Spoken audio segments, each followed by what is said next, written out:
Ah, Yes, there we are. a delay. The joys of, you know what happened? Just before I logged on, it updated Oh, Zoom. great. Yeah, And then Zoom. when I logged on, I had this shitty fucking background. I looked like an idiot. And then for some weird reason, my wherever it's gone, my AKG mic, my 414 mic Oh, stopped yeah, yeah. working, Oh, wow. which I'm very sad about because it's the 1980s one. Yeah, they're nice. So I don't know why it stopped working. I Yeah, I had this session last week doing some drum recording, and I took my Sony C48, which I've had for about 30 years or Oh more, wow. which I love for kind of drums and stuff, and took it down, plugged it in, it all lit up, didn't work. Oh no. And it had been sitting in a box about 18 months because I haven't really done much with it. I mean, recording drums. Yeah. So I've sent it off to Palm to try and see what's wrong with it. But the fact that it all lit up and it all did what it was supposed to do, it was really odd that there was just like nothing there. Yeah. Oh, the pain. That's Yeah, agony. I have I don't know, can you just see this thing? Do you ever use one of them? I'm not. What is it? I'm not sure I have. It's an Austrian audio. So the same guys that used to work for AKG. When Right. AKG got sold, they moved. The guy set up his own brand, so it's pretty much sounds kind of identical to the Right. C12. Brilliant. It's an incredible sounding mic. Like it sounds just incredible. So and it's not that too expensive, but so they have this special kind of thing to do with the the way they do these things, but it's great. Like they're great mics, and they have this kind of technology with the mic that's the same mic, but it's got a bit things up that you can change the polarity after you've recorded it, Okay. which is and you can do it. One mic you can do a stereo recording. Not on this one, but Yeah, the other yeah, one. yeah. I kind Okay. of wasn't interested in that. I was like, okay, that's about, I don't know about that kind of fake stereo stuff. Yeah, well, sometimes I mean, I worked once with that. I can't remember what it's called now, but it's where you put, I think it was maybe three mics that you recorded things with, but you could change the complete. Binaural was a Yeah. binaural. No, not just the binaural, because that's just like the head. It's like Yeah, two. yeah, the two. dummy head. This might have been like three feeds, or it's two feeds, but treated. So, but when you come to mix, you can actually completely change the perspective of this instrument you've got. Oh, So wow. you can make it like much bigger or come from it, look at it from a different angle. I mean, it's a really odd thing. We only used it really once, but it was at Wessex, Hmm. I guess in the 90s. There's like a few of those things that I've always been intrigued with, but never excited enough or to continue. There was the quad thing back in the early 70s.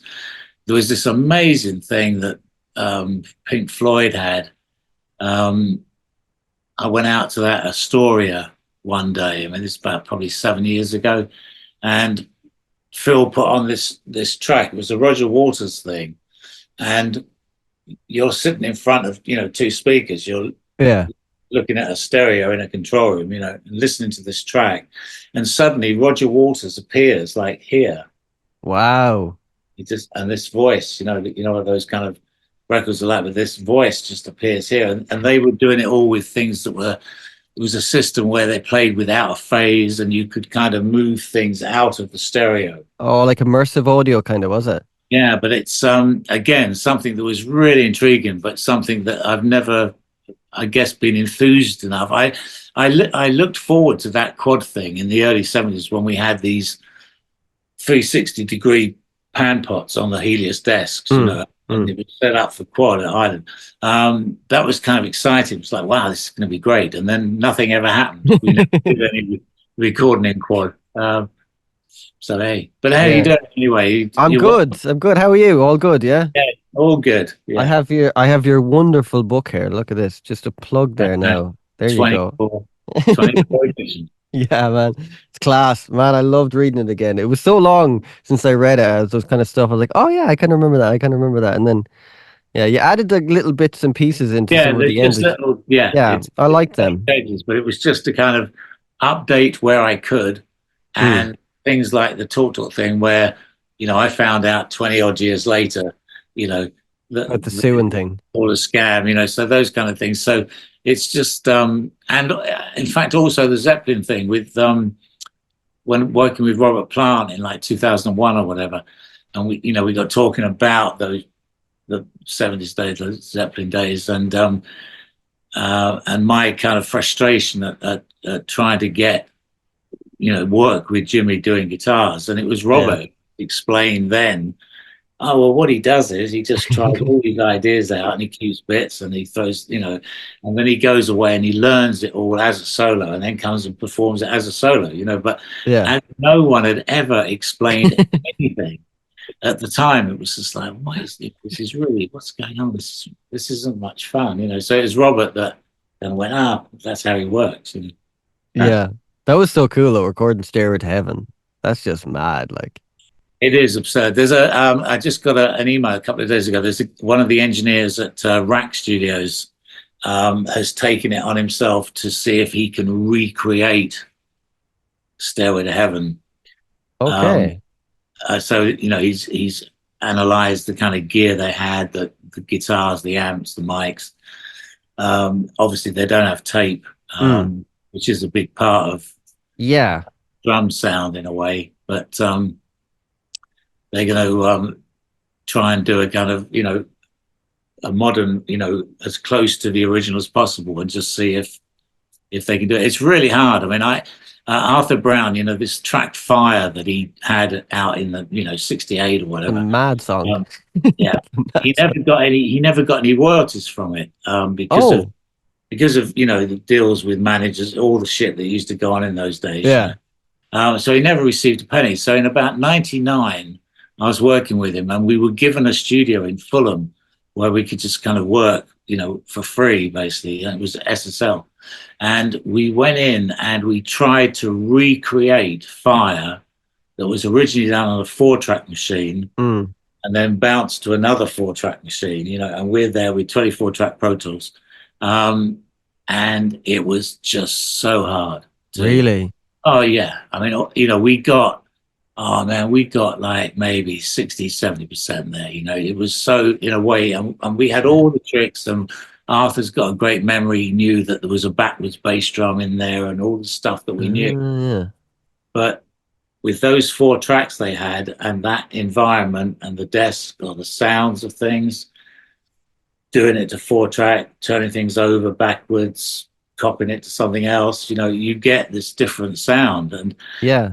we got slightly close, but it was so hard to actually recreate. So the Zeppelin thing will be interesting because I think it'll be hard to recreate the drum sound. I think it might be one of their hardest things. Yeah. The guitars and the acoustics, because he sent me a rough of something he'd already done. The flutes, the acoustic, all of that sounds pretty kind of cool, Mm. Mm. And I think the electrics will be, but the drums could be tricky without tape and without Bonham. You know what I mean? Yeah, those kind of things, they're kind of interesting as an exercise, but Yeah, in a I think way, that's what it is for him. Yeah, yeah, they're good. They're kind of pointless in some way as well because you're yeah, like, you just cannot. You just can't. Like, there's just something with those 4 guys playing that totally, you just totally. The can't. technology of the day, everything about it makes those albums sound, how they do. The first album, I still think is astounding. Yeah, like even 69. the room and the temperature of the room and everything affects the Yeah, all of mics. it. Yeah, and Yeah, doing it to an 8-track machine and all the limitations, which in fact turned out to be just brilliant. And it's 3 guys, in a way. Trios are brilliant, aren't they? When you think of things like Police or Zeppelin, there's Cream. There's something about a trio, Hendrix, yeah, where you have the space for this thing to sound as big as it possibly should. I mean, I saw them live on the tour in '69, I think it was, or '70, in Toronto. I saw them play Toronto, so very early on in the career, and it was a stunning gig. Really, with the bowed guitar that he was doing then. yeah, yeah. It was a kind of still from, there was a band called Freedom that used to do a lot of that kind of bowed guitar. Okay. but you know, they were kind of fairly successful. But when Zeppelin came along with Page, you know, that it became like they had the ones that invented it. You know, but Yeah, you know, yeah, I totally agree. It's a bit of an exercise, but I kind of wish them luck. And it's nice that you've got, you know, where you work for a studio where you've got the facilities where you can actually just go off and say, right, for the next couple of days, we're going to see if we can recreate Stairway to Heaven. I mean, it's a yeah, huge luxury, isn't it? You know, with the yeah. kind of mics that are there, everything else, and I mean, they could. He's talking about going into rack and perhaps putting it into tape once he's got a lot of the components down. So we'll see. Is that not different though? But going Yeah, into tape and then like it's a different way, isn't it? you still get you know you get if you can go to tape first and then into Pro Tools, in a way you don't really hear the join of Pro Tools. You know what I mean? Hmm. You still keep all that tape stuff. I would say if you go the other way around, go into Pro Tools and then kind of put it to tape and bring it back in, you get possibly 80% of the same effect tape wise. Because going to the tape first, you get everything gets kind of cooled and sorted at that point. So when it goes into Pro Tools, in a way, it's a slightly different beast. Yeah, There's a special difference the other way around, but it's still better than not doing it. You know? yeah, yeah, yeah. Because it's got such a sound. Like it, when you record on Pro Tools, it's kind of got that. Everything's so, I wouldn't say sterile, but it just has that. It's like all that digital Yeah. evidence. We've had it for the last 30, 40 years. You know, Mm, that's all that. It's all like, da-da, you know, here I am. You yeah. know, all there. It's hard to get depth. Transients behave differently. There's a lot of stuff going on, which is why, you know, the Robert Plant thing, the maxi jazz, you know, recording live bands to tape and then sticking that into Pro Tools once you had a master, and then using Pro Tools for all the wonderful things you can, Yeah. you know, overdubs and the mixing and stuff like that. But having, you know, the core of an 8-piece band Hmm. tape as a live thing, it's hard to, it's hard to recreate that kind of energy. You know, you get a fantastic buzz from that. Yeah. So I was laughing. You mentioned Maxi Jazz there when you said you retired for 3 days and then he called you in to do a session. fantastic. Yeah, no, I was thinking about it the other day. It's kind of absurd that he's no longer with us. You know, it's Yeah, yeah. going, wow, Maxie, you know, what happened? But He yeah, seemed no, like, it's fun. sorry, he seemed like a cool guy. He was lovely, absolutely. Yeah.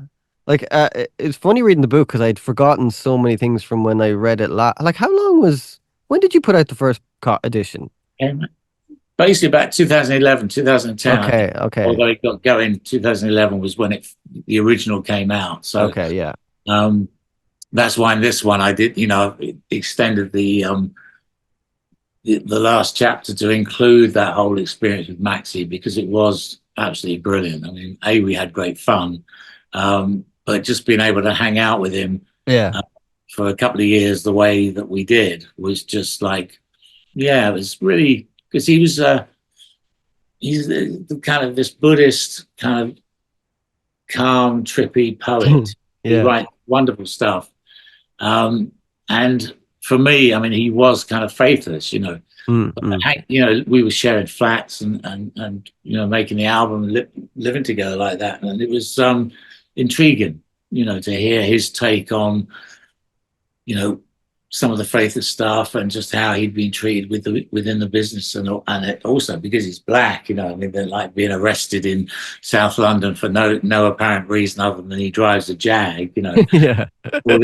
So he was like a really fun you know, time to not only be making the record, but also just be hanging out with him and slightly reminiscent about the 90s Faithless thing, but also very much, yeah, I mean, he was quite an intelligent, um, spiritual kind of guy, you know, I mean, the Mm. conversations would just like veer off at all kinds of, you know, directions. Yeah. And But it right would in, start in the morning, you know, when we both got up, we'd come down to breakfast. The first thing he did was to open some champagne and roll a split. You know, that was his kind of breakfast before he had eggs later, you know. I Um, love and that. even just in that first half hour, he'd be going, so, you know, so what's happening in the world? You know, he'd be kind of off in his world. He was such a lovely guy. You know, and Yeah. it was such a shock really. I was in the Philippines when I heard he died like a year ago. Yeah. What Just age like was he? Must have been young enough. he's only about 64, 65, something That's like young, that. man. Um, yeah, I know. He'd had what I had. He had these blood clots on his legs, um, Oh, blood clots on the lungs. I mean, through getting blood clots and his legs flying for him. oh. But he'd kind of got, I thought, got over that, and things had improved. But then I spoke to somebody the other day. In fact, we were talking about it, and it did seem as if um, his legs quite swollen still, which I mean you get with this, but Mm. it's more an old man thing, if you know what I mean. So I think his system just yeah, I think it knocked him sideways, this blood clot, which it did for me. I mean, it took me a while to recover from that. Um, but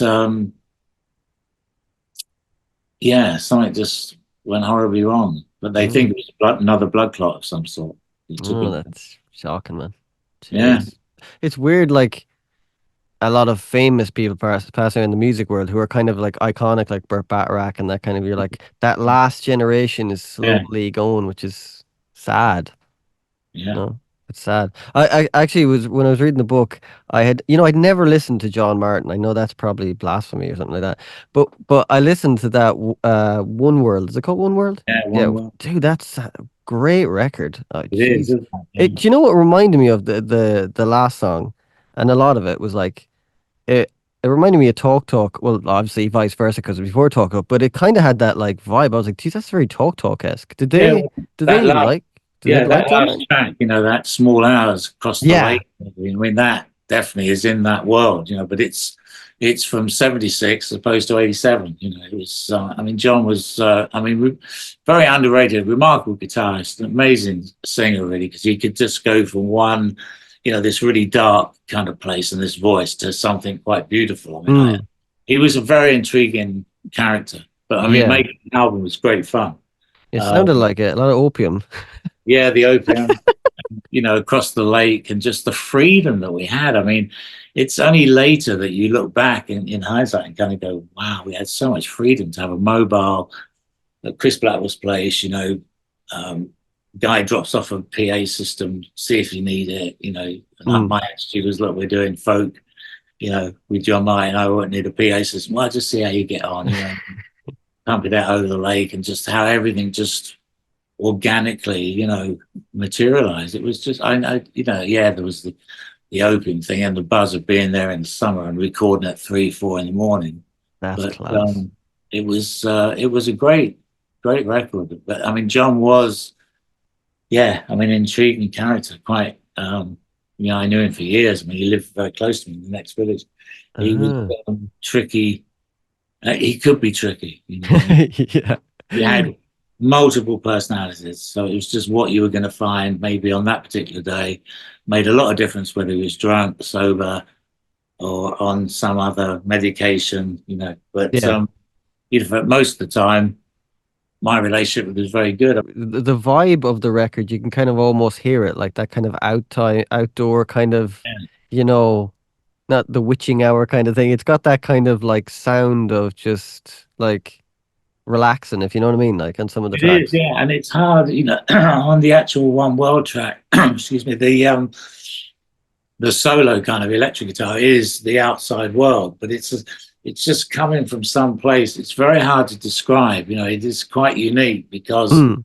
of how you're doing it. But when you hear that come in, it's just like, wow, this is. And then obviously the small hours, which is, 60, 70% is all just outside echoes, things coming back, ducks, water lapping, a bit of Winwood keyboards, but it's mainly John Martin's guitar. Yeah, And sounds Blackwell great. said in some interview, it's probably about 10 years ago now, but those terrible questions where you get asked where, it's like, what's the best record you've ever done? Yeah, yeah, It's impossible. yeah. And Blackwell said, well, but he said, one of the ones I'm most proud of is is Small Hours with John Martin. Mm. He just thought that was completely, a one-off, which it was really. And it's just like, 4 o'clock in the morning. Did the Talk Talk guys ever like did they ever like say talk about that record? Because No, I mean, I think Tim was probably aware of it, but yeah, Mark, I don't know if he really had ever really picked up much on John Martin. I mean, he was definitely, it's interesting. definitely a huge Traffic fan, Yeah, yeah, you can hear and that. kind of the Winwood thing, which was a connection with, with John Martin with Winwood. Yeah, They used Danny Thompson, who played bass for John Martin. So who knows whether yeah, Mark was very well aware of John Martin, yeah. um, because so little of that kind of information was ever really, I guess, thought to be necessary. I Then get you. people didn't really talk much about that. It wasn't like, hey, let's get Danny Thompson in because I loved what he did with John Martin. You wouldn't get Yeah, one of those like, oh yeah, that all makes sense. It would just be like, hey, yeah, why don't we get, why don't we yeah. get Danny Thompson in? That would be it. It's like, well, yeah. Yeah. Oh man, Well, it's just like when you read the book, it's just incredible. All the like stories of just the different artists you worked on, and you can kind of not that I can completely sense like because I wasn't there, but there's a vibe of you can kind of pick up on the vibe because you're explaining how somebody looks, like the height they are and what they're, it's a good kind of description because you're there and you're like, okay, I can kind of get a kind of image of it and stuff like that. And I love that you at 13 years of age you had seen the Yardbirds. yeah, That's just yeah. mad, dude. It was going up to Olympic when it was in this converted like Jewish synagogue off Baker Street. I think it was Right. Curzon Street. I think it was called, but it was like a muse just by the top of Baker Street. And Mhm. when I went in there, I mean, I saw PJ Proby recording there. The Yardbirds was pretty special doing for Your Love. Um, but yeah, I used to go and sit at weekend, the odd weekend, um, when I was 13, 14, because my brother was working there. So he had a weekend session. He'd kind of go, hey, why don't you come up? And that's how I got to know Keith Grant, who later gave me a job when the Olympic moved to Barnes. But he and I would do stuff, sometimes he'd say, oh, you're here, great, come with me, and he'd drag me off down Oxford Street or something to buy some big mural of, of like, Austrian um, mountains, to bring to stick on the studio wall as a Yeah. kind of vibe. And I hung out a lot with Frank Owen, who eventually kind of ran Ireland, but he used to edit all the shows together for Radio Luxembourg. So Okay. if I was in Studio One with Terry and it was all a bit delicate, I would excuse myself, or they'd kind of give me the nod to like, fuck off. I'd go across the road, across the Mews to where Frank Owen would be editing up Radio Luxembourg, which I found actually really exciting because I mean, obviously sitting on the sessions was good, but it's like when you're sitting on a session, if you're working, it's different. But when you're just sitting there, time can seem to drag on over the smallest details. Yeah, yeah, yeah. So even back then, when they're working fast, there was still a lot of that time where, well, I've sat here for 40 minutes, nothing really much has happened. Mm. Whereas when you get across with Frank, you'd be sitting there while he, cutting DJs or adverts and music, and it was just like intriguing to see all that being edited on quarter inch. So that was, yeah, it wasn't like, oh, well, that's disappointing. I had to sit with Frank today. It was actually like, wow, Yeah. fucking amazing. You Yeah. get stuff. Like that's such an education. Like It you're just was such absorbing everything, aren't you? yeah. I was so lucky. I mean, I've often said, when I look at the list of people I've worked with, I mean, I kind of believe that it's what it is. You know what I mean? Because you just go, how did that happen? But I mean, a lot of it was luck. Just bumping into the right people, definitely being in the right place, right time. And Mm. the 6 years I did with Ireland, they're just bringing in clients, and it wasn't like you got to choose really who you worked with. I mean, that's partly why I left in the end. But you always fight. It's like, I'd love to do that, and somebody else would get that, and you'd get something which he would like to do, but you've got it. It was Yeah. all they never really communicated well. So in the end, it was just like I need to leave so I can work with who I really want to leave. But the advantage of that was the amount of things that was just throwing you away at short notice sometimes, and you're suddenly doing this, and then the next day you're doing that. And Yeah. it was an amazing education for What do, working fast. What do you miss most about it?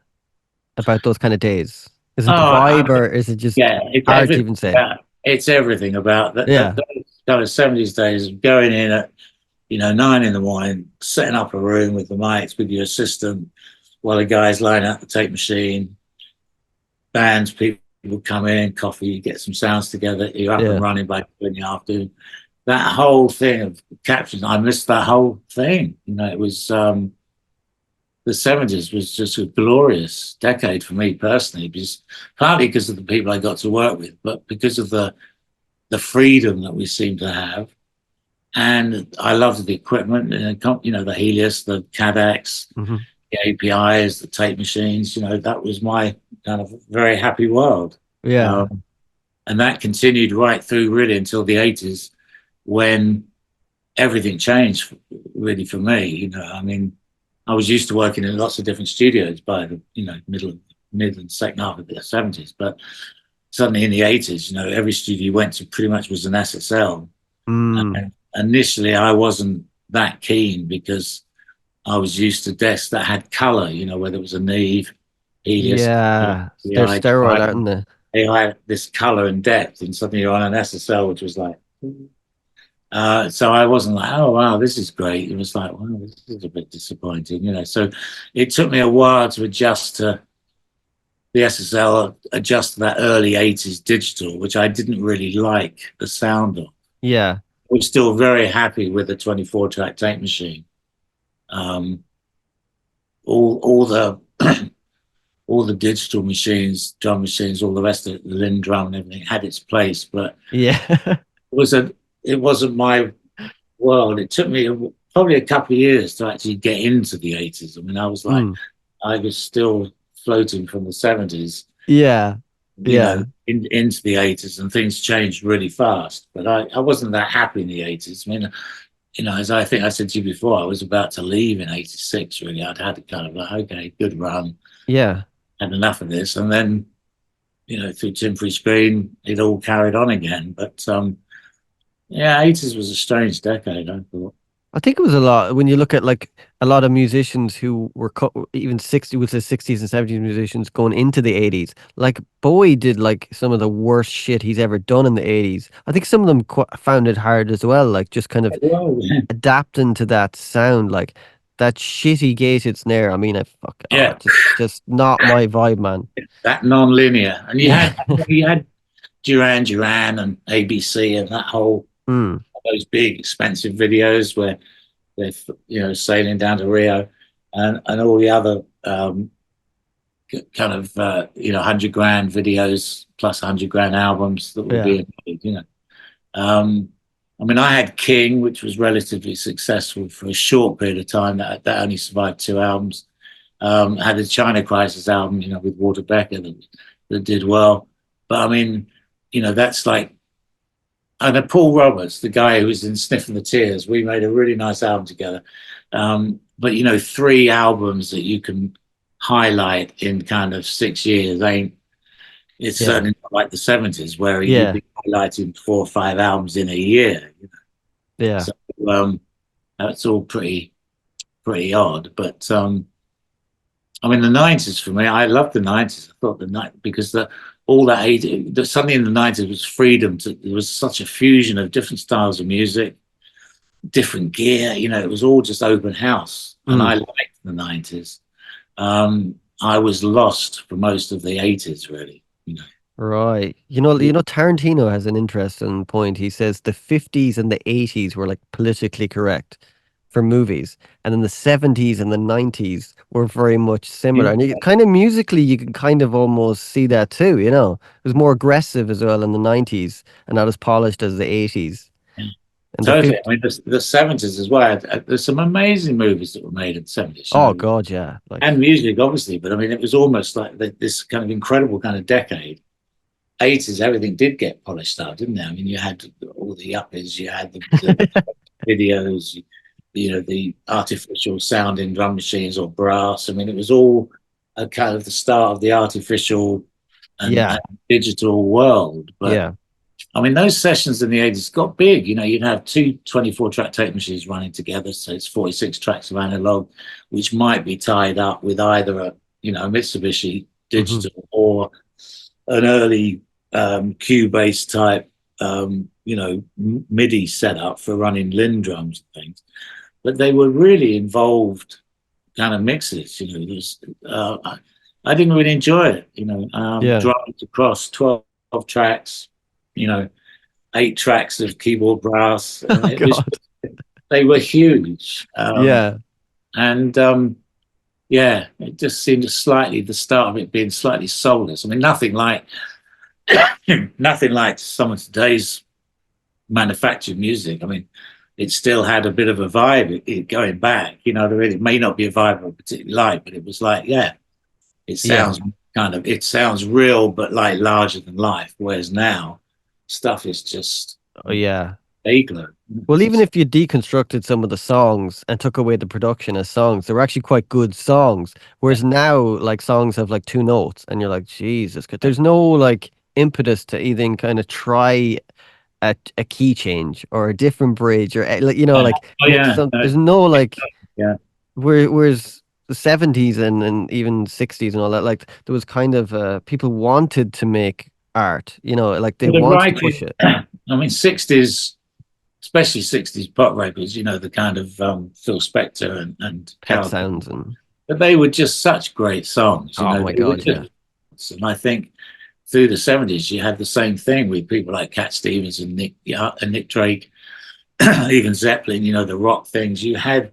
There was a bit of a message, and it was songwriting. Hmm.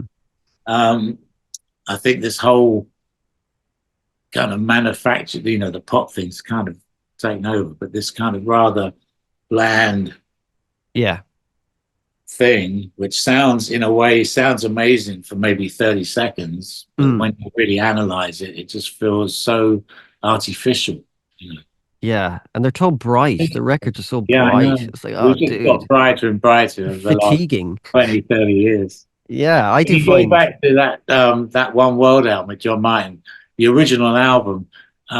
If you listen to the remastered CD release that came out maybe 6, 8 years later, Yeah.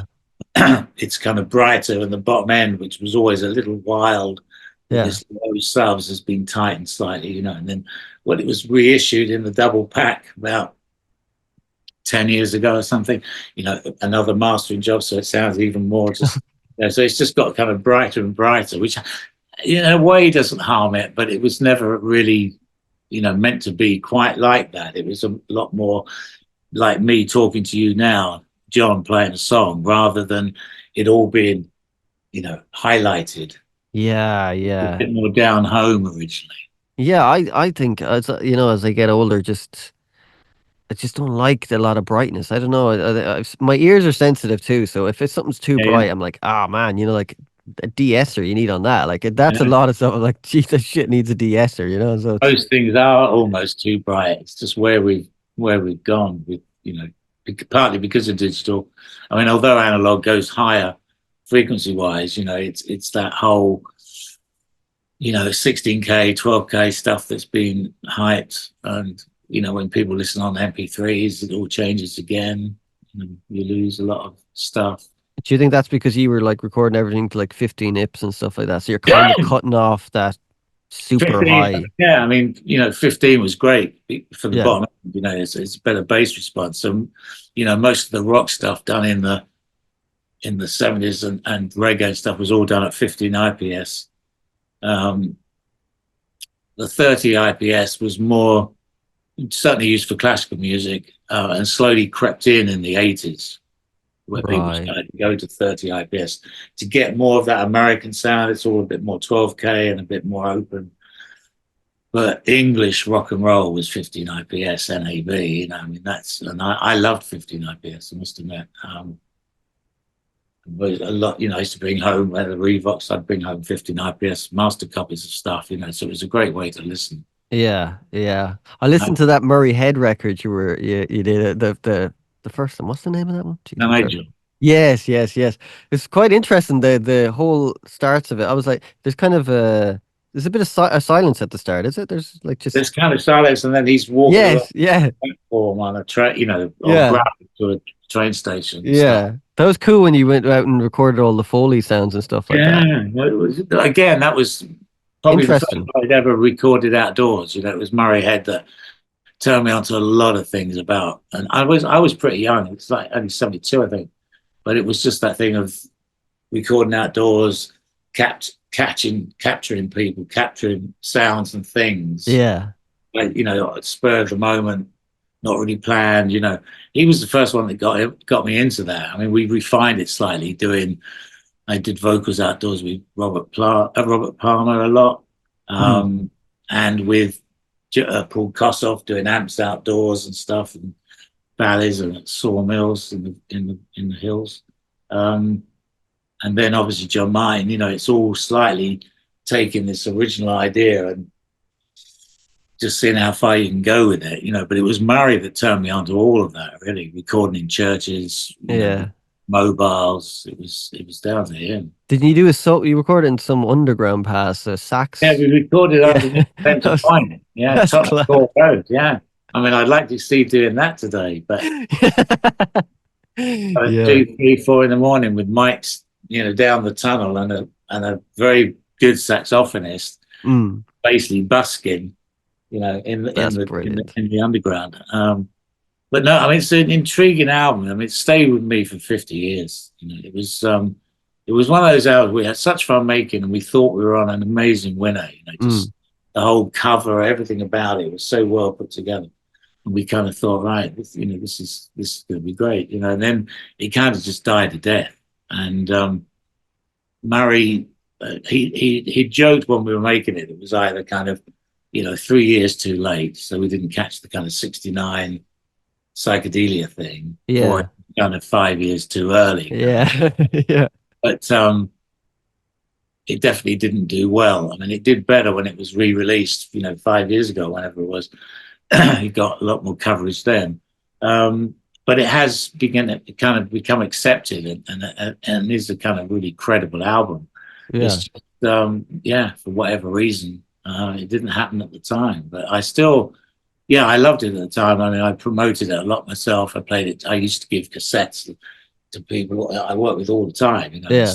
Steve Smith, American producer, I went on to work with a lot, with Robert Palmer and Bob Marley and stuff. I'd given him a cut. He just fell in love with, with Murray and that album, so he would promote things. So it was kind of word of mouth.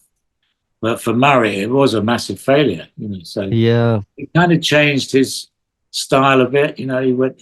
He did have hits. He's had hits since. Mm, With One Night in Bangkok with the chess thing, but also with Say It Ain't So Joe, which is a massive hit in France. I mean, it's an anthem there.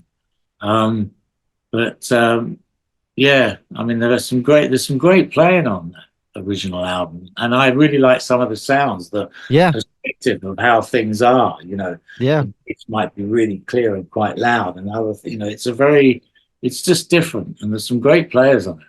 I kind of like that about like listening to a lot of older records, and I think maybe when I was younger I didn't like it as much. But like sometimes there's like a guitar that's really loud in some place, and you're like it really catches your ear, and you're like, whereas nowadays like nowadays it's like oh you should turn that down, but you're like no that actually kind of does something, and that's missing from new music is just that there's no room for mistakes now, which is like or not Uh, mistakes, but there's no room yeah, for like yeah. anything out of the ordinary. Everything has to just be Yes. perfect. Yeah. No, I mean, I totally agree. And I'm not into perfection in any way. But it's like some of those old 60s records where the tambourine was almost the loudest Yeah. thing. I know on All on the Watchtower, there's many generations from the original 4-track to what it ended up. And I think the last thing to be overdubbed was like tambourine and percussion. And if you listen to the record, that is the most transient. There's this Yeah. fantastic tape compression and saturation of drums and other things, but the tambourine is really Yeah. clear. Yeah. It changes the feel of the song. Like even like something like What's Going On, like the actual drum kit isn't really that loud. It's the kind of No, but then bongos and when the he's in there congas. with the kind of congas, Yeah. yeah, Whereas if No, that was done now, it'd be like some guy doing probably four to the, and it just changed the whole pace of the song. we just, I mean, it's tricky, isn't it? Because there's so many exciting kind of records out there. Mm. It's just this kind of mainstream thing is kind of just pop. So it just feels so manufactured now, you know. Yeah. But there's Yeah. some great stuff out there. I mean, I'm heavily into this band called Pepe Deluxe, which Oh, are you taught me about that. Yeah.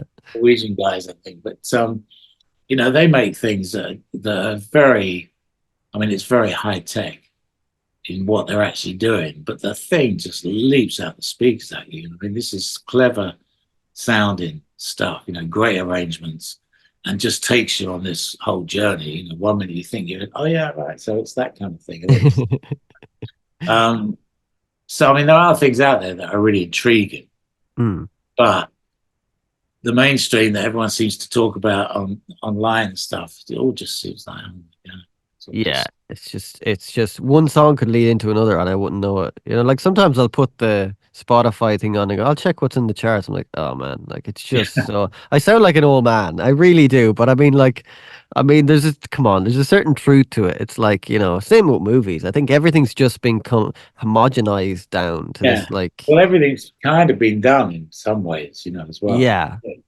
yeah, hard, you know, people do come up with original ideas, but I mean, it gets harder, and I think you have to move away from the mainstream type thing if you want to do hmm that.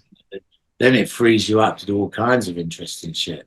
But if yeah, you're trying to get into this kind of pop or success or whatever it is, um, in a way, you have to kind of move into that world. It's very hard to do your thing out here and be accepted because that's just not what's being played. yeah, and it's all very clicky too. Like you kind of Yeah, need to be in a little clique in a group to kind of get it. Well, in Ireland it is for sure. You know what I mean? So it's like that kind. I think in a one way it's probably the worst time for me to be involved in music, but in one way it's probably the best time because you can have like the stuff you can do now is yeah, incredible. Like and it's just the thing. absolutely. Sorry. Absolutely. I mean, it is just so it's wide open. It's Yeah, fantastic. but I do feel incredibly jealous when I do read your book and I'm like all those stories. I'm like, oh man, I wish I could do that. And Actually, not jealous, envious, envious, jealous. yeah, we were just it was just so lucky, as I say, to be there at that time. You know, to work with Little Feat, Oh just man, finished an album. You know, and be in that particular studio. Um, all of that was just at the time, none of us were kind of going, wow. You know what I mean? It was just like it was work, and it was like we'd flown in, we had a job to do. You know what I mean? So yeah, it was more kind of more focused than it might appear to be, but it was still just like, wow, what an opportunity to have 5 days with Little Feat in the studio at the end of them finishing Feet Don't Fail Me Now. You know, we'll hang on for a few days. You know, we go over all brilliant. through last minute and work at a studio that was it was where he's a famous mastering engineer, Bob Ludwig, maybe. Oh yeah, bottle of wick. He had his own kind of EQ stuff. He was tied up with this company. I think they were called ITI. Okay, It was in Baltimore, and it was on like an industrial site. okay, They had a factory that was building these modules, wow. and then out the back they had a studio, a Blue Sea studio, which was one of these desks with all his EQ. Yeah, Great live room, and Little Fee had just been doing Feast That Family Out at that place, so we just joined at the end of that. yeah, Cut, cut a whole album in kind of 5 days, and then yeah. Wow. headed Lo- off. yeah, Laurel George. He was a quite a interesting dude. He was fantastic. All of them. I mean, Richie Hayward became a really good friend. He was such a lovely guy. All of them. They were such a great bunch of guys. Really, Bill Payne, keyboard players, are kind of the only original one that's there really in the band now. Hmm But Paul Brea, they were all just a brilliant bunch of guys, and just there was a lot of humor. Um, they were fast, a lot of cocaine. Um, just a lot of fun, And Yeah. oh, I mean, I think it was partly me, but I was quite young. I was only about Mm. 24 or something, and they were kind of my heroes. So I think I put Lowell slightly on a pedestal in the sense that I couldn't be as relaxed and kind of, hey, no, as I was with the rest of the guys. I'd say Richie and I became really good mates, but I could just kind of hang out with them. I had Yeah. a real problem just hanging out with Lowell because it's Lowell. He was a really nice guy, and Yeah. I worked with him a couple of times there then, and then back in LA because we worked with Little Feat. Another opportunity in LA, or members of Little Feat, we used Yeah. to make up different combinations. So we had some of Little Feat and other kind of players in LA at the time, like Jeff Vicario, drummer, and other bass players besides Kenny. We had people like James Emerson, Carol Kay would come in. So we used to, It's mix up amazing. bands. I know it was just like Amazing. an absurd, like sweet shop, and just like, wow. Like you even worked with Count Basie.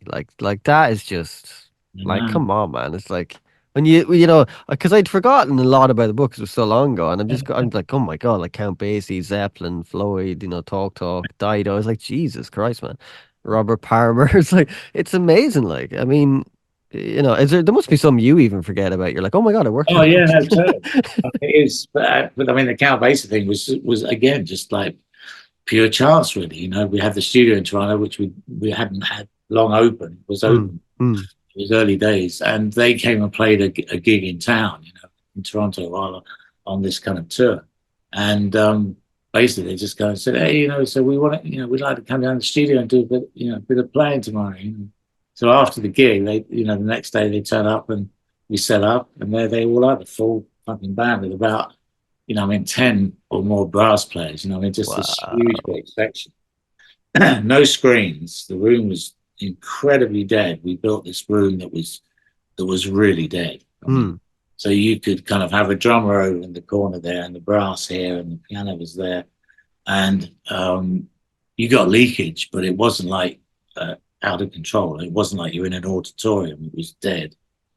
So we did. Okay. I think we did 3 tracks. I mean, I lost one because I did have them. I had a lot of stuff that I brought back from Toronto, and I had one of them. He starts off by getting, "Get down on your knees and pray," and then he just goes into this song, and I've lost that one. But I do still have like the remnants of another one. Yeah, Wow. just luck.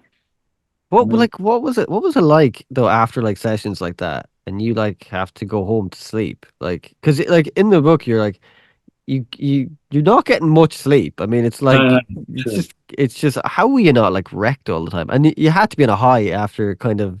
Yeah, you are the but also it's like, I mean, there is this thing which, I mean, it might sound really slightly kind of boring, but I mean, the thing it was really, it's also a job. The fundamental thing was that Terry and I Okay. were there to deliver a particular thing. So Mm-hmm. although you're kind of in awe of it and you're having a Mm. great time doing it, I would say 80% of the way your head's thinking is just about the tape machines, how much tape have we got left. You're doing that job that you need to do when everything's finished and they're hanging out, which I mean, they were very amusing, some of them.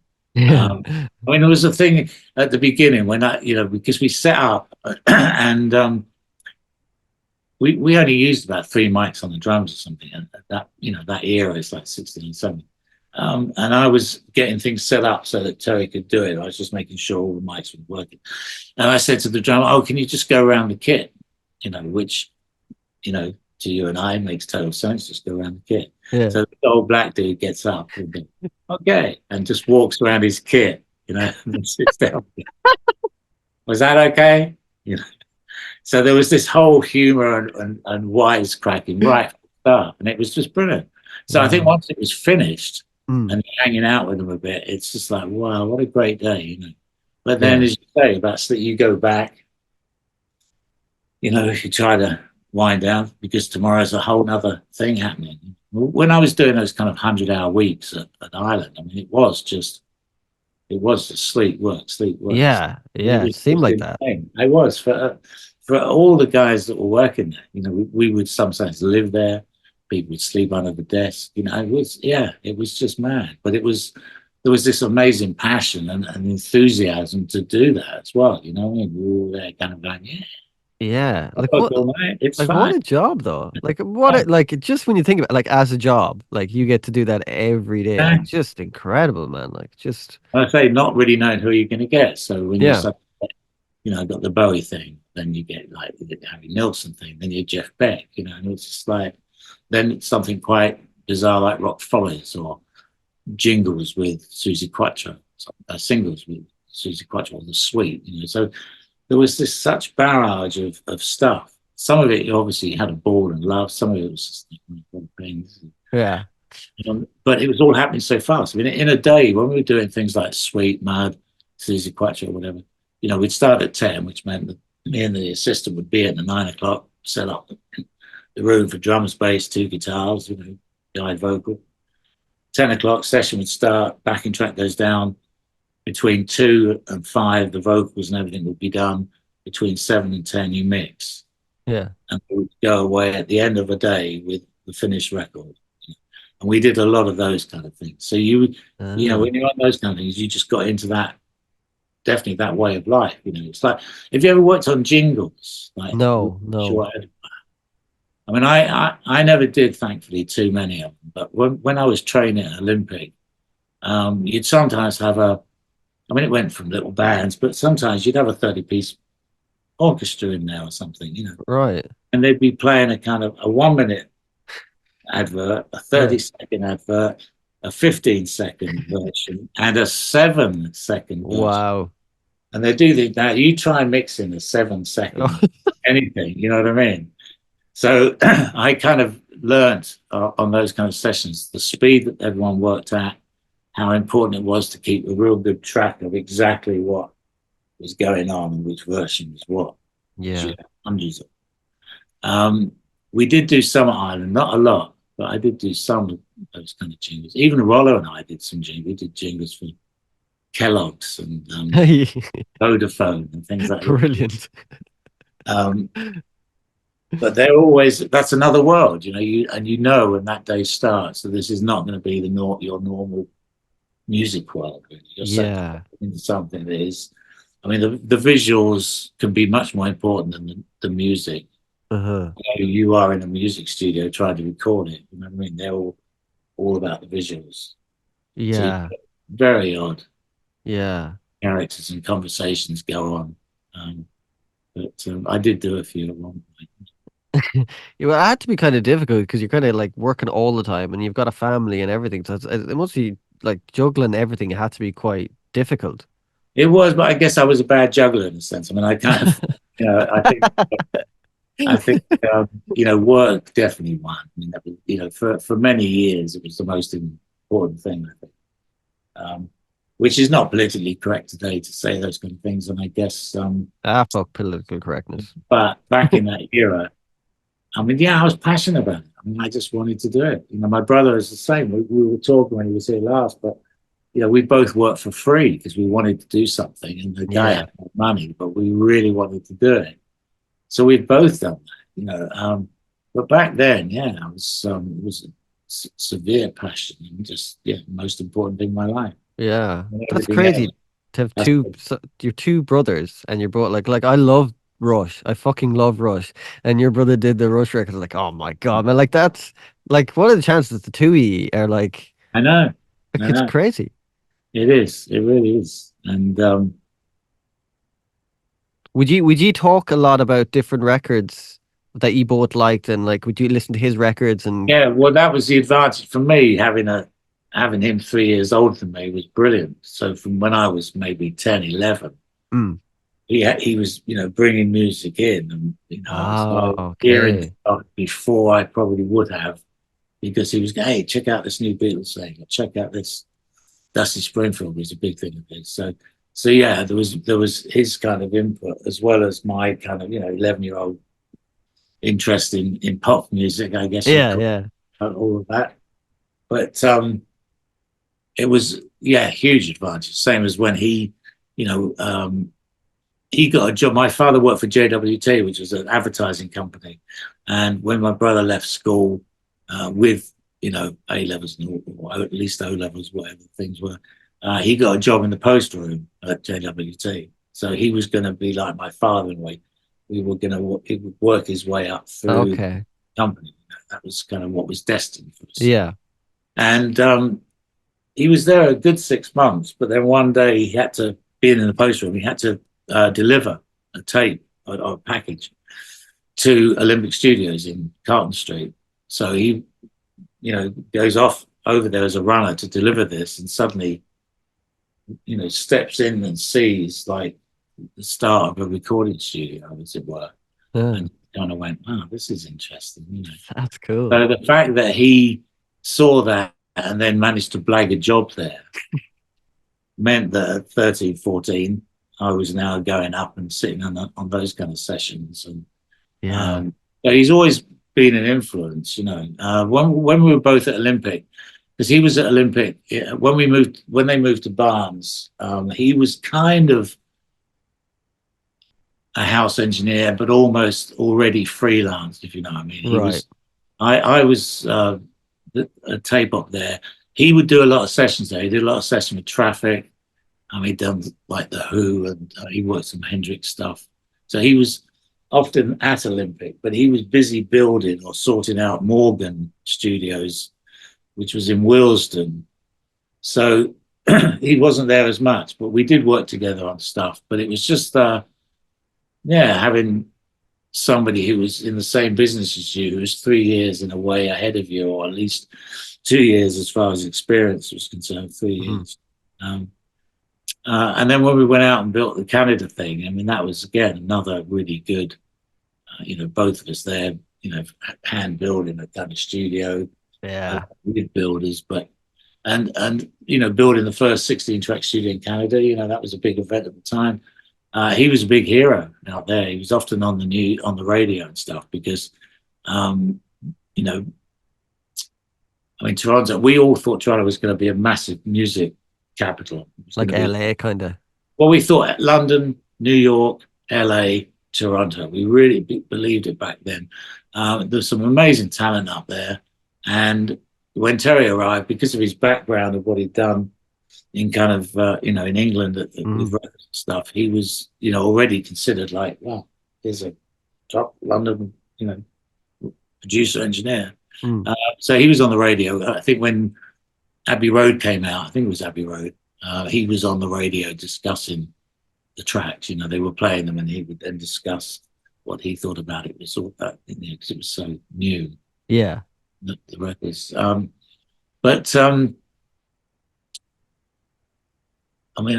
we kind of, obviously I came back and joined Ireland. We didn't work together, but I did work with him. I went out when he was doing Rush to the Rockfield. I went up to Morin Heights in Canada when he was doing Rush. He came and hung out on some Steve Winwood sessions. We work differently. He's now fully digital. Really? Yeah, he has been for probably 20 years, I would say. He went full Pro Tools, got rid of, because he's had loads of studios over the years. He had like 2 or 3 kind of, professional, rent out studios. He's also had his own studios in houses and warehouse things, which are more just for him. Yeah. Well, about 20 years ago, he just went full Pro Tools. So he now has a place up on the lakes where he does most of his mixing. So he's got a whole setup there, but he does have, because I've been getting, we are chalk and cheese now with that one. Yeah, I was thinking. Yeah, no, I've gone on about analog and goes, oh, yeah, but I can get all the results I want. And he's got all the plugins and all the stuff. And I said, yeah, but what about the depth? And he's, yeah, no, that's all fine. So we've always differed. And then, although we both admire it, his Blurred Vision album just sounded fantastic to me. That was all done in the box, but it just sounds like a fucking record. Yeah. So, and then I guess the last time I saw him, he said, I just got these 2 analog channels. I don't know if they're Neve, but he's got a couple of that kind of thing. And he said, I'm putting things through that. Oh, he's going back. He goes, it's a revelation. There's so much depth, and I've got this. And I went, what have I been saying?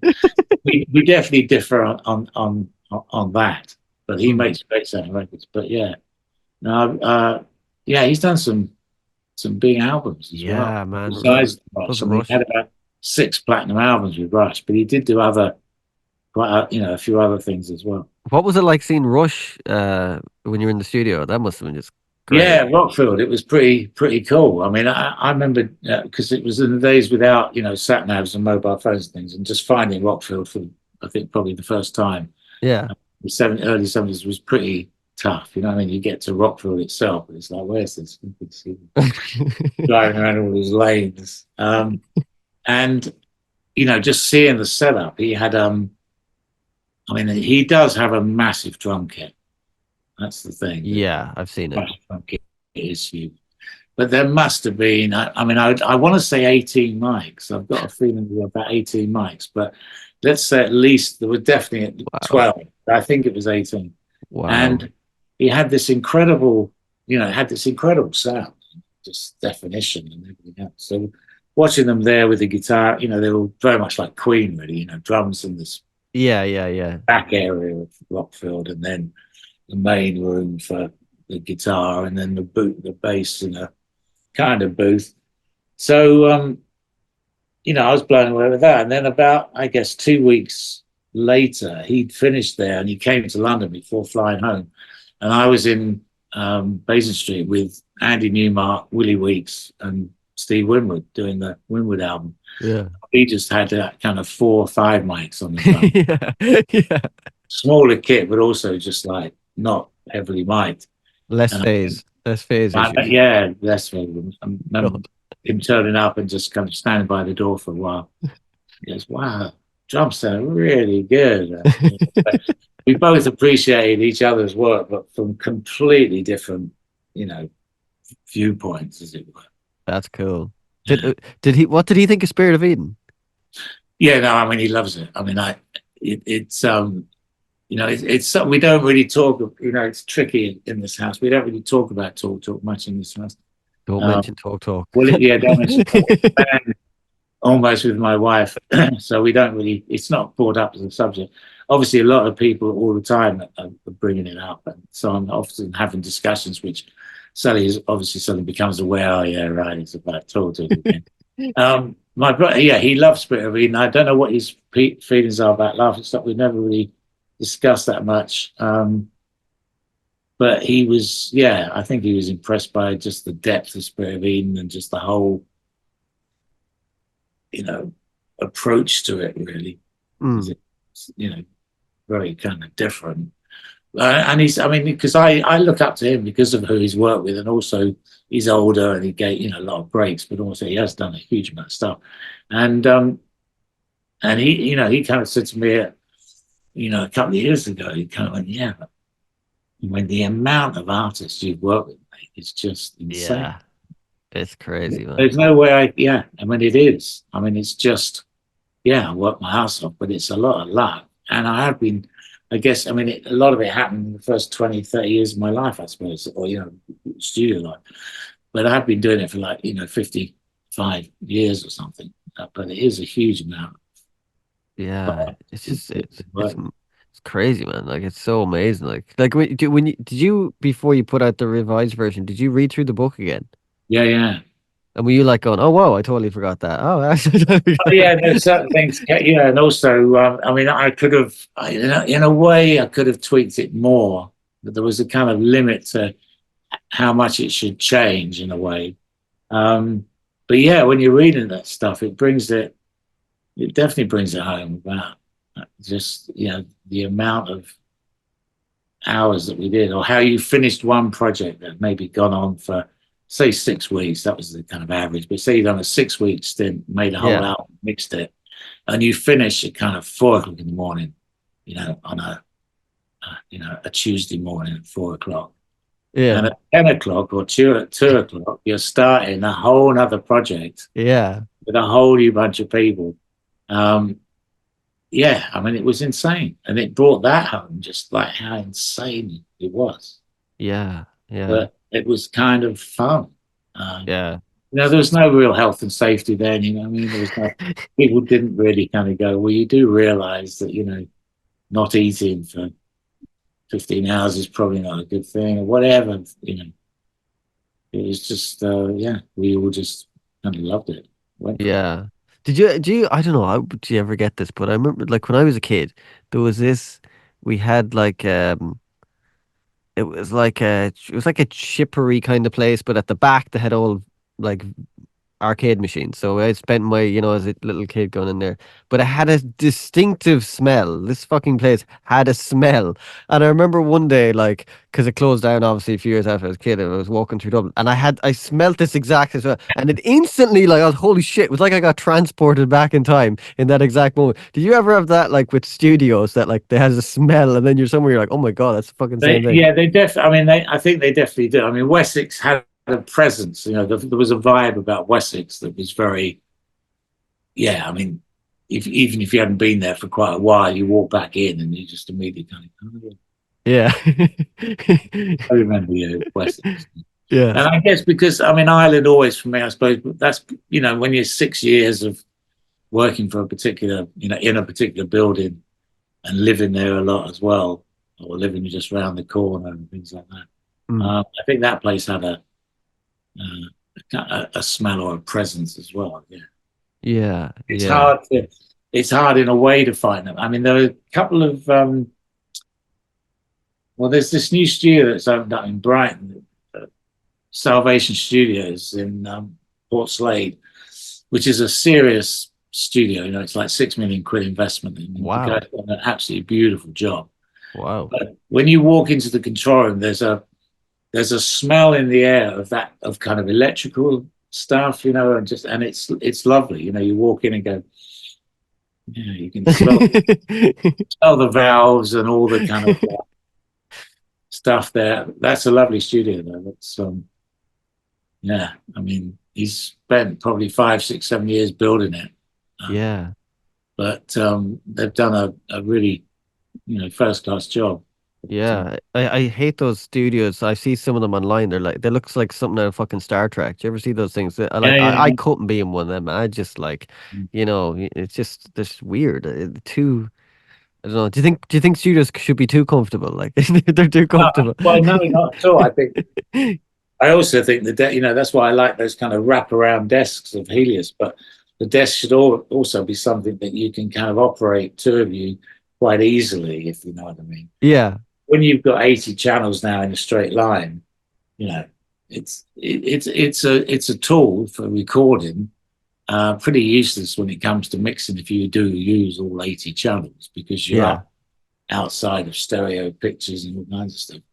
But in the days of when it was a kind of a control about amount of inputs and it was a kind of wraparound, it was absolutely fantastic. You could literally play the desk and felt very comfortable. Everything was very close to you. But Yeah. these big, whether it's SSL or Focusrite, that one we did Markhollis album, that was 80 channel, I think. Um, Jesus. Beautiful sounding desk. I mean, absolutely beautiful, but just vast, way too big in length and in depth. It was just designed by technicians, not by engineers that might operate it. Yeah. Yeah. It did sound beautiful. What would the Helios desks be your favorite desks or Neve or something like Definitely that? one of them. I mean, I love that Mark 1, Mark 2 Helios. It's that particular era, the kind of 70, 69, 70 to about 75.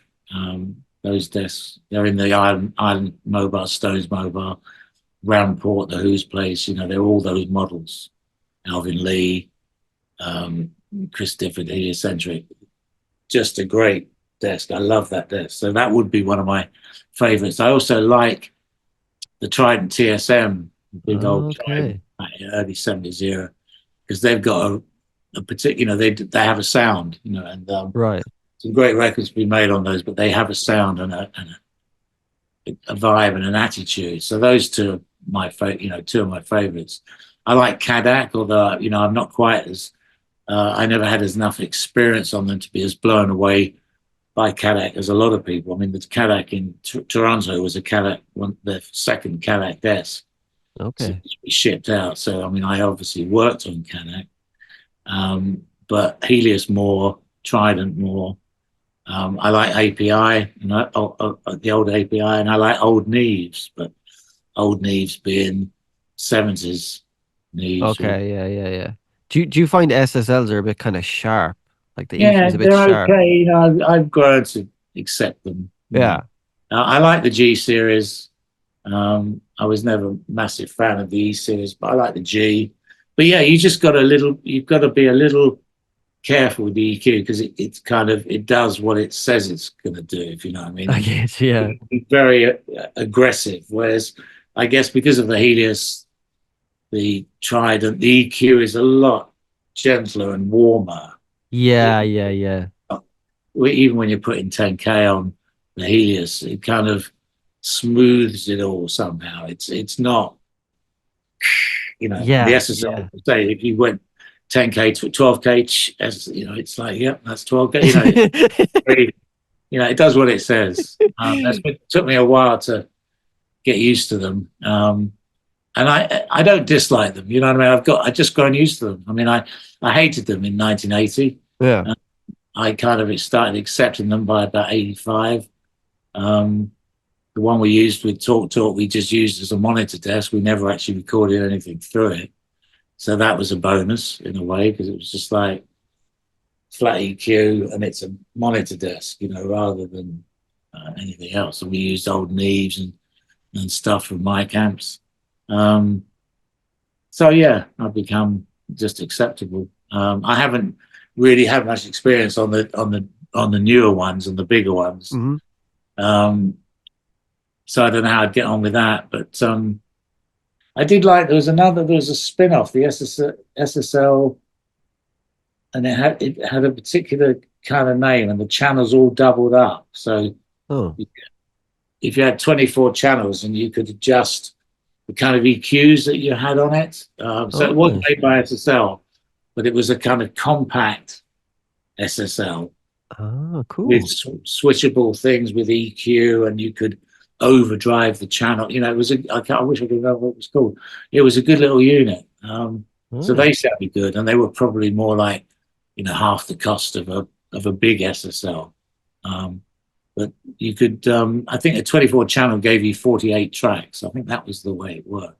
Right, So right. they were kind of cool. But Because yeah, I mean, if I had to, you know, work on an SSL, I wouldn't cancel the session. You know? sorry, no lads, it's an Yeah, SSL. I I can't do just this. be very careful about what I did because they Yeah. are again great desks, great pop desks. You know, Mm, mm, mm. um, it's hard to think of us mixing some of the Freitas and Dido stuff without something like an SSL because of the way you know you could send things, trigger things, the aliveness of it. If we'd Yeah, done it through a Neve, it would have been a different. I mean, it would have been warmer and had more depth, but it may not have had the kind of attack I that. get what you mean. Yeah, yeah, yeah.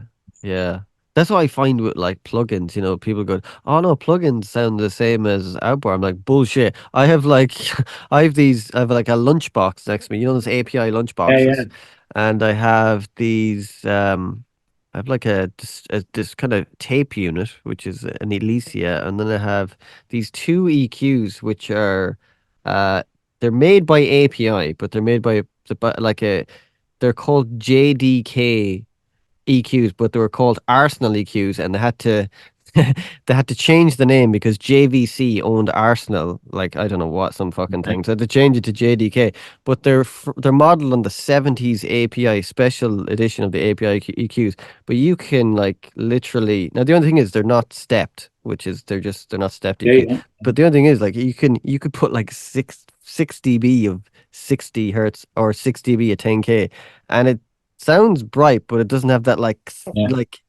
it Yeah. doesn't blow your fucking head off. And like, I don't know, when you do that with a plugin, you're like, man, if you put 6 dB at Uh, 10K, you can hear it like. it's just the way those kind of things behave. It's just kind of classy EQ. You know, it's Yeah. bright, but it's warm and Yeah. it's gentle. It's not like, you know, uh, Yeah. I mean, and it's always going to be harder with digital anyway. I think. I mean, you know, the digital EQs have got me out of trouble and all of that in the past, but it's also quite a tricky area because it is so in your face. It is what it is. It's very hard to get a gentle, smooth digital EQ anyway. Yeah. Even when I run a mix just through that and I have everything at zero, you can see that it's actually smoothing out some, you can hear it, like you can actually hear it because there's actually a great plugin. I know you don't use the plugin, but it's called Master in the Mix, and it level matches everything. So like when you put in a reference max, it will actually level match it perfectly. So if you've your own mix, you can level match your own mix and see what you've done. And I've tested it just to see it actually does work. So if I when I took a mix I had done without the thing and I put it on, you can see the bump that it's doing the transformers without even changing something. So you know what I mean? It smooths, just does that kind of smoothness that Yeah, just plugins can't do, I think. yeah, I mean, yeah, all of that's very, very useful. Yeah, yeah, yeah. Well, Phil, Indeed. I probably should let you go because I've taken up. Well, it's great to see you again. It's, I know, brother. I know. Well, I have to get to England, then we'll have a whiskey. yeah, I know. It has to be done. The other side of the channel. Well, no, Yeah. it's good to chat to you. So look after yourself, and You too, man. I'll keep you updated on, you know, what I'm up to. Dude, But we'll be in touch as always. And the man loved the book. It's class. It's fucking. It's great. indeed. Where do you know where people can get it? Do you know, like there's all It's like. on. Well, it's on. If you go to Hawksmoor, which is the public, you go to Hawksmoor kind of online shop, you can buy it there direct, free postage. Yeah. It's on Amazon, and it's on Waterstone's site as well. So there's three places that you can go on and get it. Well, it's I loved it, man. I loved it, and I think it's kind of a book you'd need to read like twice because there's a lot in it. Like it's Yeah, yeah, I know what you mean. I mean, I tried to keep some of the technical stuff to a minimum, but there is quite a lot of information to take in. So I yeah. could see how, kind of reading it a second time. So, oh, right, okay, I missed that. Would Because you I ever can't read stuff anyway. would you ever do a book that's kind of more going into like technical aspects of I think Probably that'd be not. It's just tricky because I guess the technical stuff interests me the least in a way. I mean, I know I have all this technical stuff, which I use when I'm okay. I get you. working, but it's more kind of just background. It's because I've done it for so long, I guess, or whatever. I'm not thinking technically. Uh-huh. So to analyze stuff and to go, I just think that might be a bit too boring. But I don't know. I have been asked, so you never know. Or just another book. Would you Yeah, that has been also talked about, but yeah, I don't know. we'll There are see. other stories, but in a way, I guess even in the book, I get that feeling. But for me, that era of the 60s, 70s was just so kind of exciting. And then obviously that, off onto the talk thing into the 80s, 90s. I would like to write about Beth Gibbon because that was a great project making that. It would be fun to talk about Robert Plant, but I can't. Sign some secrecy thing, but I mean And that Ray Davis, I'm sure. No talking about that great man. days. That'd be brilliant. Yeah, I mean there are things there, but I realised some of them are more negative. I guess some of the stories that not the Beth one, but Yeah. want to write about, and I don't really want to do a book where you're just moaning about Yeah. things wrong. You know what I mean? Yeah. So I mean, you never know. I mean, never say never. There are definitely other things. I have thought about stuff. I've even started, which I haven't really got very far with, but and it's some time ago. But I even started a kind of, I don't know what you call it. I mean, like a thriller, but a book. Oh, cool. Well, I could use some of the stories that I couldn't use in this book. Obviously, changing names and having more fictional. But there's certain things that yeah, I was advised that I couldn't put that in. Um, so I've got a few of those, and I was trying to piece together some kind of thriller thing where I could introduce these kind of characters and stories. That's cool, hey. Yeah, and that's That the is only cool. direction that I think would be quite a test to do, but would be kind of fun to do, and I could still use some of this stuff, but not in an obvious way. I mean, Yeah. Yeah.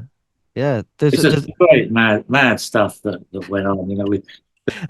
There's a comic actually coming out where a guy did a comic on Jimi Hendrix, but it's all like Jimi Hendrix and psychedelics. So it's Jimi Hendrix goes to like another world when he plays his guitar and meets all these different people. It looks fucking cool. It Yeah, looked really cool. I was like, that was kind of interesting because when you said about your book, I was like, could be kind of cool. And like the cool thing is with modern life now, obviously. You could make something into an audiobook and not even put it out as a book and just put it Yeah, as an yeah. audiobook, and you can do like uh like crazy stuff. Like I'm doing this kind of stupid sci-fi thing, but I'm using AI to actually do. I'm doing the voice like so I could talk all the voice, but then I'm putting it through AI and it changes the voice so it can sound like an American person, and so I don't have to pay everyone to do it. And as long as you speak into it, and like you don't write it, it gets your inflections. So you can do like quite kind of interesting things. You can actually make your own like drama and stuff like that. But as long as you talk it out. So, Yeah. but it's a great like some of the stuff like the AI programs that you can use. I mean, I put it just to see to make it sound like a woman. Like, dude, you couldn't tell. Like the odd time you might hear a slight Irish inflection in me voice, but if you tweak it, it's like it's kind of you couldn't tell. You couldn't tell. For a So. while. On that lovely bombshell of a Yeah. note, Take care. Look yeah, it's after good, yourself. good to see you, brother. Good to see you. And Indeed. we'll get a whiskey sometime for sure. One of See you, these. man. Cheers, Cheers. bro. Bye Bye. bye.